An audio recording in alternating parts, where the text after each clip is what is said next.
Hey peeps, welcome to the Crafty Witch UK. My name's Arietta and today we are going to be continuing with our reading of A Christmas Carol whilst I work on my Holly King canvas from Spell Queen.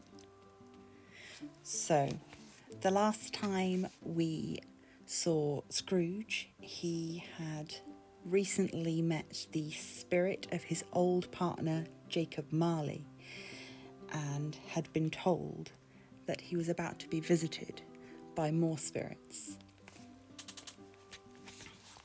So let's begin. Stave 2, the first of the three spirits. When Scrooge awoke, it was so dark that looking out of bed, he could scarcely distinguish the transparent window from the opaque walls of his chamber. He was endeavouring to pierce the darkness with his ferret eyes when the chimes of a neighbouring clock in a church struck the 4:15, so he listened for the hour.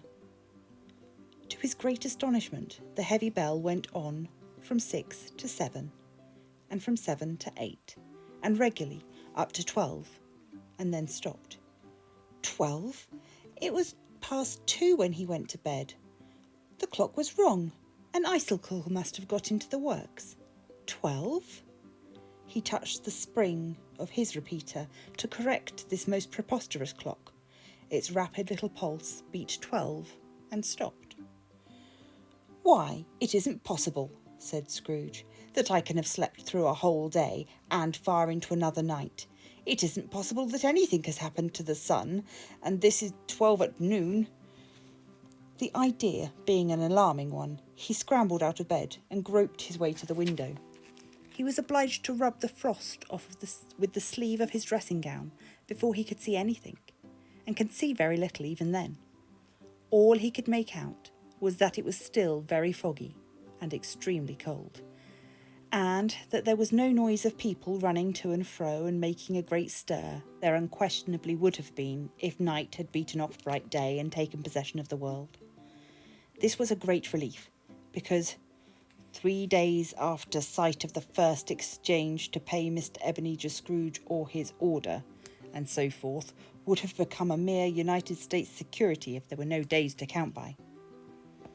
Scrooge went to bed again, and thought and thought and thought it over and over, and could make nothing of it. The more he thought, the more perplexed he was, and the more he endeavoured not to think, the more he thought.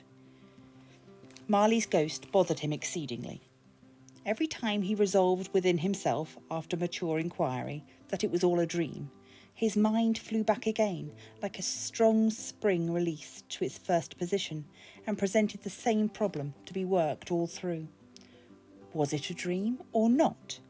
Scrooge lay in this state until the chime had gone 3/4 more, when he remembered on a sudden that the ghost had warned him of a visitation when the bell tolled 1. He resolved to lie awake until the hour was past, and, considering that he could no more go to sleep than go to heaven, this was perhaps the wisest resolution in his power. The quarter was so long that he was more than once convinced he must have sunk into a doze unconsciously and missed the clock. At length it broke upon his listening ear. "Ding dong!" "A quarter past," said Scrooge, counting. "Ding dong!" "Half past," said Scrooge. "Ding dong!" "A quarter to it," said Scrooge. "Ding dong!"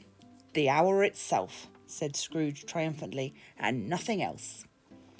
He spoke before the hour bell sounded, which it now did with a deep, dull, hollow, melancholy 1. Light flashed up in the room upon the instant, and the curtains of his bed were drawn. The curtains of his bed were drawn aside, I tell you, by a hand, not the curtains at his feet, nor the curtains at his back, but those to which his face was addressed. The curtains of his bed were drawn aside, and Scrooge, starting up into a half-recumbent attitude, found himself face to face with the unearthly visitor who drew them, as close to it as I am to you, and I am standing in the spirit at your elbow. It was a strange figure, like a child, and yet not so like a child as like an old man, viewed through some supernatural medium which gave him the appearance of having receded from the view and being diminished to a child's proportions. Its hair, which hung about its neck and down its back, was white as if with age, and yet the face had not a wrinkle on it, and the tenderest bloom was on the skin. The arms were very long and muscular, the hands the same, as if its hold were of uncommon strength. Its legs and feet, most delicately formed, were, like those upper members, bare. It wore a tunic of the purest white, and round its waist was bound a lustrous belt, the sheen of which was beautiful. It held a branch of fresh green holly in its hand, and, in singular contradiction of that wintry emblem, had its dress trimmed with summer flowers.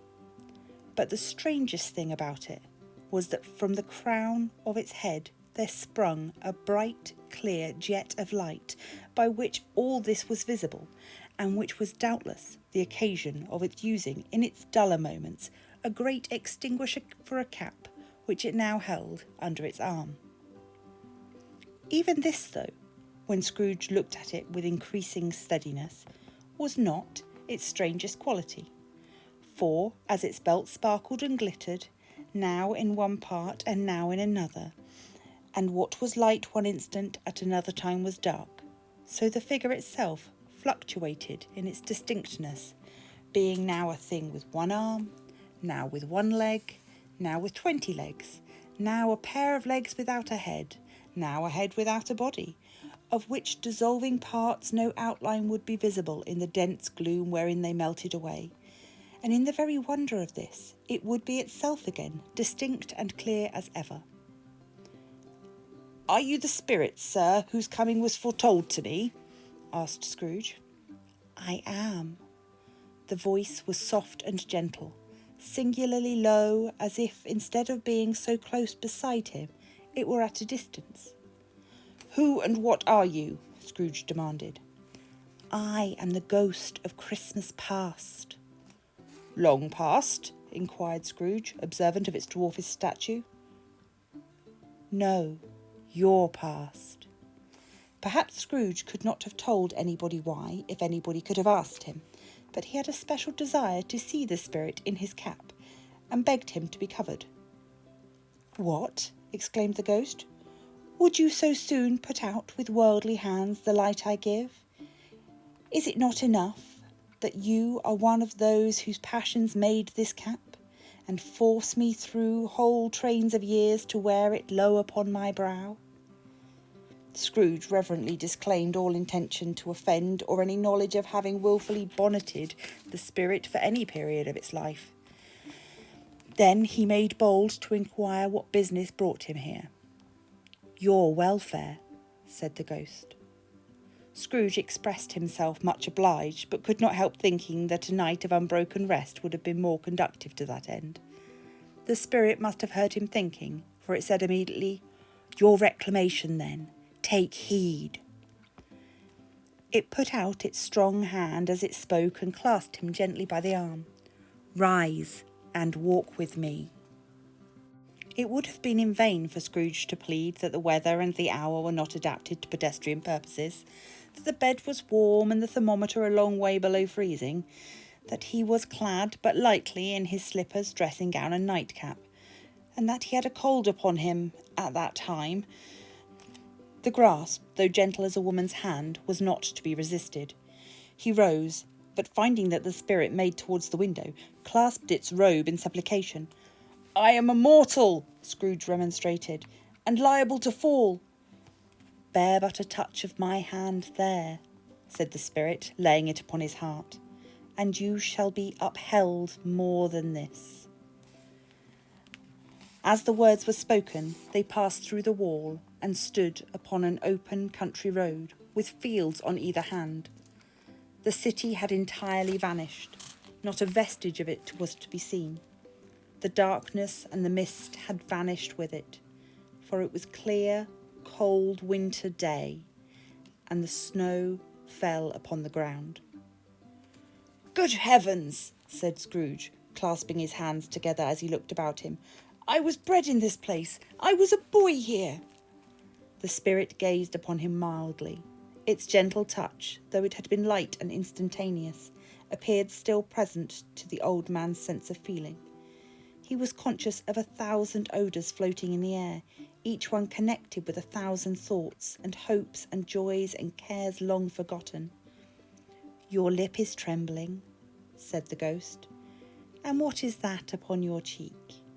Scrooge muttered with an unusual catching in his voice that it was a pimple, and begged the ghost to lead him where he would. "You recollect the way?" inquired the spirit.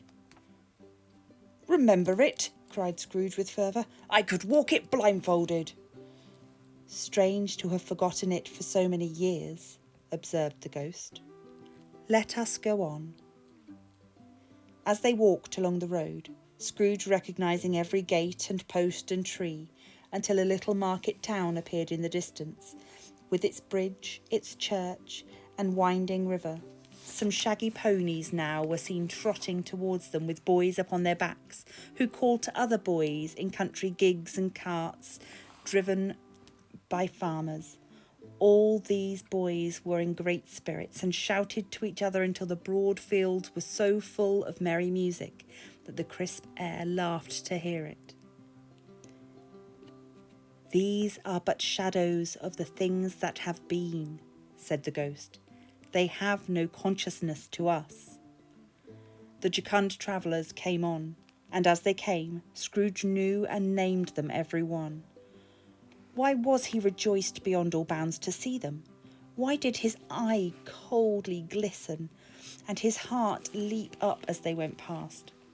Why was he filled with gladness when he heard them give each other Merry Christmas, as they parted at crossroads and byways for their several homes?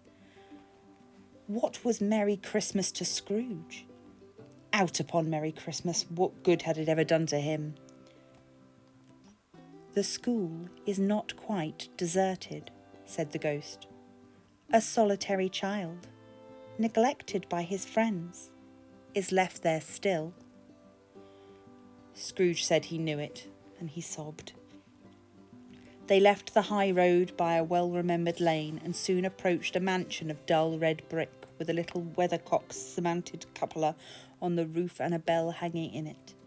It was a large house, but one of broken fortunes, for the spacious offices were little used, their walls were damp and mossy, their windows broken, and their gates decayed. Fowls clucked and strutted in the stables, and the coach houses and sheds were overrun with grass. Nor was it more attentive of its ancient state within, for entering the dreary hall and glancing through the open doors of many rooms, they found them poorly furnished, cold, and vast. There was an earthly savour in the air, a chilly bareness in the place which associated itself somehow with too much getting up by candlelight, and not too much to eat. They went, the ghost and Scrooge, across the hall to a door at the back of the house. It opened before them, and disclosed a long, bare, melancholy room, made barer still by lines of plain deal forms and desks. At one of these a lonely boy was reading near a feeble fire, and Scrooge sat down upon a form and wept to see his poor forgotten self as he had used to be. Not a latent echo in the house, not a squeak and scuffle from the mice behind the panelling, not a drip from the half-thawed water-spout in the dull yard behind, not a sigh among the leafless boughs of one despondent poplar, not the idle swinging of an empty storehouse door. No, not a clicking in the fire, but fell upon the heart of Scrooge with softening influence, and gave a freer passage to his tears. The spirit touched him on the arm, and pointed to his younger self, intent upon his reading. Suddenly, a man in foreign garments, wonderfully real and distinct to look at, stood outside the window, with an axe struck in his belt, and leading an ass laden with wood by the bridle. "Why, it is Ali Baba!" Scrooge exclaimed in ecstasy. "It's Dear old honest Ali Baba. Yes, yes, I know. One Christmas time, when yonder solitary child was left here all alone, he did come, for the first time, just like that. Poor boy and Valentine, said Scrooge. And his wild brother Orson, there they go. And what's his name, who was put down in his drawers asleep at the gates of Damascus? Don't you see him? By the Sultan's groom, turned upside down by the genie. There he is upon his head. Serve him right, I'm glad of it. What business had he to be married to a princess? To hear Scrooge expending all the earnestness of his nature on such subjects, in such extraordinary voice between laughing and crying, and to see his heightened and excited face, would have been a surprise to his business friends in the city indeed. There's the parrot, cried Scrooge. Green body and yellow tail, with a thing like a lettuce growing out of the top of its head. There he is. Poor Robin Crusoe, he called him. And when he came home again after sailing round the island, poor Robin Crusoe. Where have you been, Robin Crusoe? The man thought he was dreaming, but he wasn't. It was the parrot, you know. There goes Friday, running for his life to the little creek. Halla hoop, halla! Then, with a rapidity of transition very foreign to his usual character, he said, in pity for his former self, Poor boy, and cried again. I wish, Scrooge muttered, putting his hand in his pocket and looking about him after drying his eyes with his cuff. But it's too late now. What is the matter? Asked the spirit. Nothing, said Scrooge, nothing. There was a boy singing a Christmas carol at my door last night. I should like to have given him something, that's all. The ghost smiled thoughtfully and waved his hands, saying as it did so, Let us see another Christmas. Scrooge's former self grew larger at the words, and the room became a little darker and more dirty. The panels shrunk, the windows cracked, fragments of plaster fell out of the ceiling, and the naked lathes were shown instead. But how all this was brought about, Scrooge knew no more than you do. He only knew that it was quite correct, that everything had happened so, that there he was, alone, again, when all the other boys had gone home for the jolly holidays. He was not reading now, but walking up and down despairingly. Scrooge looked at the ghost, and with a mournful shaking of his head, glanced anxiously towards the door. It opened, and a little girl much younger than the boy came darting in, and putting her arms about his neck, and often kissing him, addressed him as her dear, dear brother. I have come to bring you home, dear brother, said the child, clapping her tiny hands and bending down to laugh. To bring you home, home, home. Home, little Fan, returned the boy. Yes, said the child, brimful of glee. Home for good and all, home for ever and ever. Father is so much kinder than he used to be. That home is like heaven. He spoke so gently to me one dear night when I was going to bed that I was not afraid to ask him once more if you might come home. And he said yes, you should. And he sent me in a coach to bring you, and you're to be a man, said the child, opening her eyes. And you are never to come back here, but first we're to be together all the Christmas long and have the merriest time in all the world. You are quite a woman, little Fan, exclaimed the boy. She clapped her hands and laughed and tried to touch his head, but being too little, laughed again and stood on tiptoe to embrace him. Then she began to drag him in her childish eagerness towards the door, and he, nothing loath to go, accompanied her. A terrible voice in the hall cried, Bring down Master Scrooge's box there.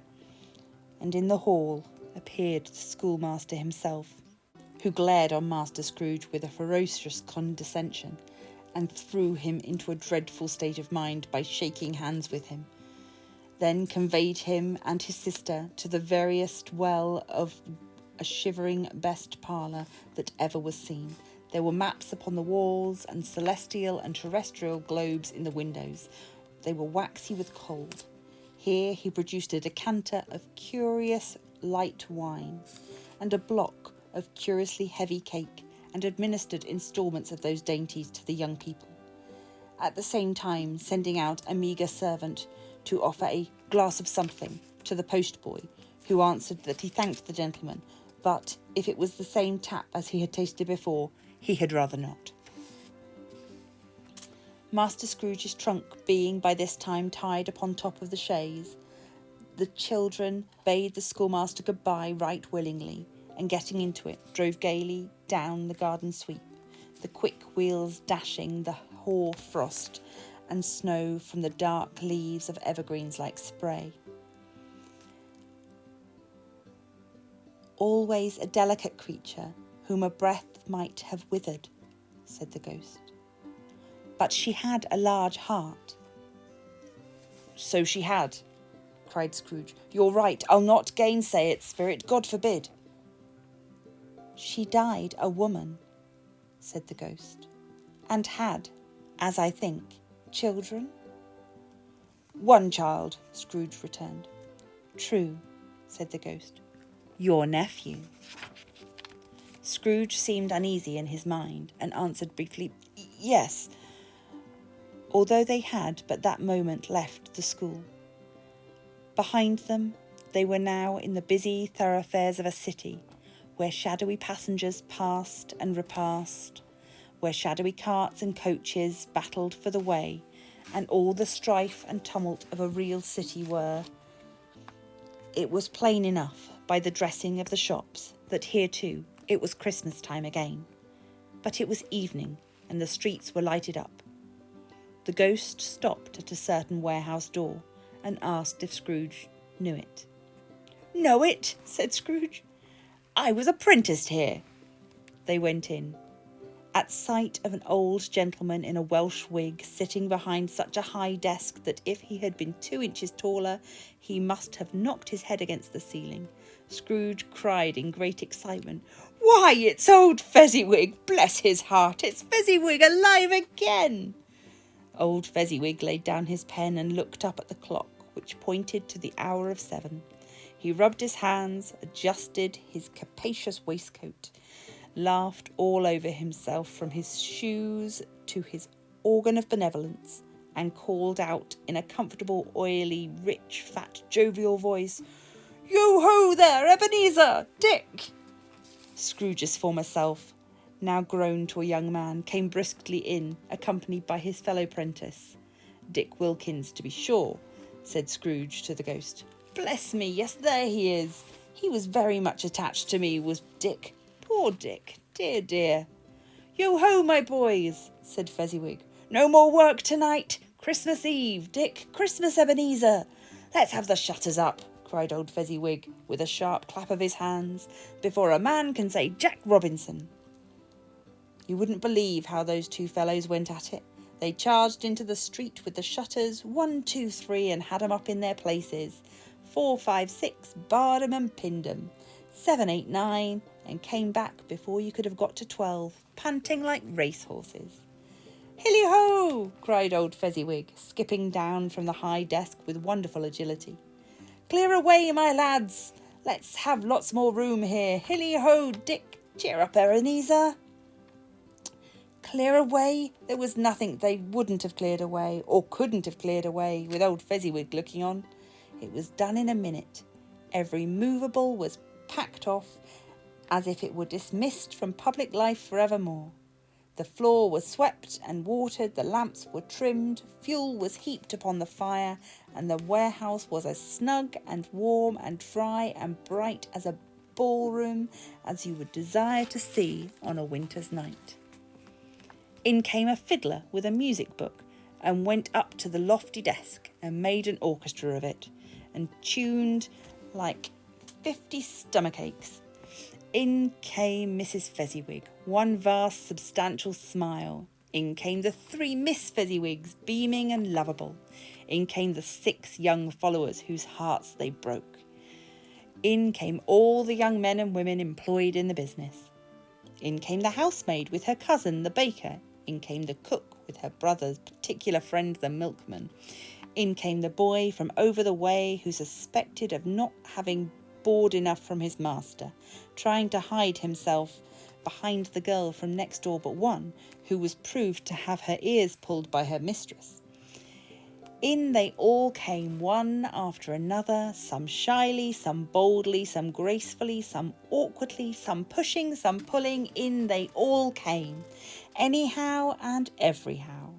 Away they all went, 20 couples at once, hands half round, and back again the other way, down the middle and up again, round and round in various stages of affectionate grouping. Old top couples always turning up in the wrong place, new top couples starting off again, and soon as they got there, all top couples at last, and not a bottom one to help them. When this result was brought about, old Fezziwig, clapping his hands to stop the dance, cried out, "Well done!"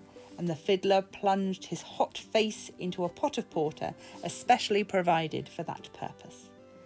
But, scorning rest upon his reappearance, he instantly began again, though there were no dancers yet, as if the other fiddler had been carried home exhausted on a shutter, and he were brand new man resolved to beat him out of sight or perish. There were more dances, and more forfeits, and more dances, and there was cake, and there was negus, and there was great piece of cold roast, and there was a great piece of cold boiled, and there were mince pies, and plenty of beer. But the great effect of the evening came after the roast and the boiled, when the fiddler, an artful dog, mind, the sort of man who knew his business better than you or I could have told it him, struck up Sir Roger de Coverley. Then old Fezziwig stood out to dance with Mrs. Fezziwig, top couple, too, with a good stiff piece of work cut out for them, 3 or 4 and 20 pair of partners, people who were not to be trifled with, people who would dance and had no notion of walking. But if they had been twice as many, 4 times as many, old Fezziwig would have been a match for them, and so would Mrs. Fezziwig. As to her, she was worthy to be his partner in every sense of the term. If that's not highest praise, tell me higher, and I'll use it. A positive light appeared to issue from Fezziwig's calves. They shone in every part of dance like moons. You couldn't have predicted at any given time what would become out of them next. And when old Fezziwig and Mrs. Fezziwig had gone all through the dance, advance and retire, both hands to your partner, bow and curtsy, corkscrew, thread the needle, and back again to your place, Fezziwig cut so deftly that he appeared to wink with his legs and came upon his feet again without a stagger. When the clock struck 11, this domestic ball broke up. Mr. and Mrs. Fezziwig took their stations, one on either side of the door, and shaking hands with every person individually as he or she went out, wished him or her a Merry Christmas. When everybody had retired but the 2 apprentices, they did the same to them, and thus the cheerful voices died away, and the lads were left to their beds, which were under a counter at the back of the shop. During the whole of this time, Scrooge had acted like a man out of his wits. His heart and soul were in the scene with his former self. He corroborated everything, remembered everything, enjoyed everything, and underwent the strangest agitation. It was not until now, when the bright faces of his former self and Dick were turned from them, that he remembered the ghost, and became conscious that it was looking full upon him now, while the light upon his head burned very clear. "A small matter," said the ghost, "to make these silly folk so full of gratitude." "Small?" echoed Scrooge. The spirit sighed to him to listen to the 2 apprentices, who were pouring out their hearts in praise of Fezziwig, and when he had done so, he said, "Why, is it not? He has spent but a few pounds of your mortal money, 3 or 4 perhaps. Is it so much that he deserves this praise?"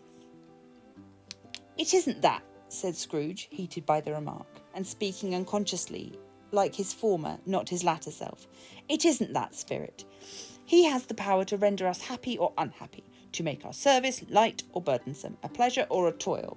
Say that his power lies in words and looks, in things so slight and insignificant that it is impossible to add and count them up. What then? The happiness he gives us is quite as great as if it cost a fortune. He felt the spirit's glance and stopped. What is the matter? Asked the ghost. Nothing particular, said Scrooge. Something, I think, the ghost insisted. No, said Scrooge. No, I should like to be able to say a word or two to my clerk just now. That is all. His former self turned down the lamps as he gave utterance to the wish, and Scrooge and the ghost stood again side by side in the open air. My time grows short, observed the spirit. Quick! This was not addressed to Scrooge nor to anyone whom he could see, but it produced an immediate effect. For again Scrooge saw himself. He was older now, a man in the prime of life. His face had not the harsh and rigid lines of later years, but had begun to wear the signs of care and avarice. There was an eager, greedy, restless motion in the eye which showed some of the passion that had taken root, and where the shadow of the growing tree would fall. He was not alone, but sat by the far side of a fair young girl in a morning dress, in whose eyes there were tears which sparkled in the light that shone out of the ghost of Christmas past. It matters little, she said softly. To you, very little. Another idol has displaced me. And if it can cheer and comfort you in time to come as I would have tried to do, then I have no just cause to grieve. What idol has displaced you? He rejoined. A golden one. This is the even-handed dealing of the world, he said. There is nothing on which it is so hard as poverty, and there is nothing to profess to condemn with such severity as the pursuit of wealth. You fear the world too much, she answered gently. All your other hopes have merged into the hope of being beyond the chance of its sordid reproach. I've seen your noble aspirations fall off one by one until the master passion, gain, engrosses all. Have I not? What then? He retorted. Even if I have grown so much wiser, what then? Am I not changed towards you? She shook her head. Am I? Our contract is an old one. It was made when we were both poor and content to be so. Until in good season you could improve our worldly fortune by our patient industry. You are changed. When it was made, you were another man. I was a boy, he said impatiently. Your own feeling tells you that you were not what you are, she returned. I am that which promised happiness when we were one in heart, and it's fraught in misery now that we are two. How often and how keenly I have thought of this, I will not say. It is enough that I have thought it, and I can release you. Have I ever sought release? In words, no, never. In what then? In a changed nature, in an altered spirit, in another atmosphere of life, another hope as its great end, in everything that made my love of any worth or value to your sight. If this had ever been between us, said the girl, looking mildly but with steadiness upon him, tell me, would you seek me out and try to win me now? Oh, no. He seemed to yield to the justice of this supposition, in spite of himself. But he said, with a struggle, You think not. I would gladly think otherwise if I could, she answered. Heaven knows, when I have learned a truth like this, I know how strong and irresistible it must be. But if you were free today, tomorrow, yesterday, can I even believe that you would choose a dowerless girl? You, who in your very confidence With her, weigh everything by gain, or choosing her if for a moment you were false enough to your one guiding principle to do so? Do I not know that your repentance and regret would surely follow? I do, and I release you, with a full heart for the love of him you once were. He was about to speak, but with her head turned from him, she resumed. You may. The memory of what is past half makes me hope you will. Have pain in this. A very, very brief time, and you will dismiss the recollection of it gladly as an unprofitable dream from which it happened. Well, from one that you awoke. May you be happy in the life that you have chosen. She left him, and they parted. Spirit, said Scrooge, show me no more. Conduct me home. Why do you delight to torture me? One shadow more, exclaimed the ghost. No more, cried Scrooge. No more. I do not wish to see it. Show me no more. But the relentless ghost pinioned him in both of his arms and forced him to observe what happened next. They were in another scene and place, a room not very large or handsome, but full of comfort. Near to the winter fire sat a beautiful young girl, so like the last that Scrooge believed it was the same, until he saw her, now a comely matron, sitting opposite her daughter. The noise in this room was perfectly tumultuous, for there were more children there than Scrooge in his agitated state of mind could count. And unlike the celebrated herd in the poem, they were not 40 children conducting themselves like one, but every child was conducting itself like 40. The consequences were uproarious beyond belief. No one seemed to care. On the contrary, the mother and daughter laughed heartily and enjoyed it very much, and the latter, soon beginning to mingle in the sports, got pillaged by the young brigands most ruthlessly. What would I not have given to be one of them? Though I could never have been so rude, no, I wouldn't for all the wealth of all the world have crushed that braided hair and torn it down, all for the precious little shoe. I wouldn't have plucked it off. God bless my soul, to save my life as to the measure her waist in the sport as they did, bold young brood. I couldn't have done it. I should have expected my arm to have grown round it for a punishment and never come straight again. And yet I should have dearly liked to have touched her lips, to have questioned her that she might have opened them, to have looked upon the lashes of her downcast eyes and never raised a blush, to have let loose waves of hair, an inch of which would be a keepsake beyond a price. In short, I would have liked, I do confess, to have had the lightest licence of a child, and yet to have been a man enough to know its value. But now a knocking at the door was heard, and such a rush immediately ensued that she, with laughing face and plundered dress, was borne toward it, and in the centre of a flushed and boisterous group, just in time to greet the father, who came home attended by a man laden with Christmas toys and presents.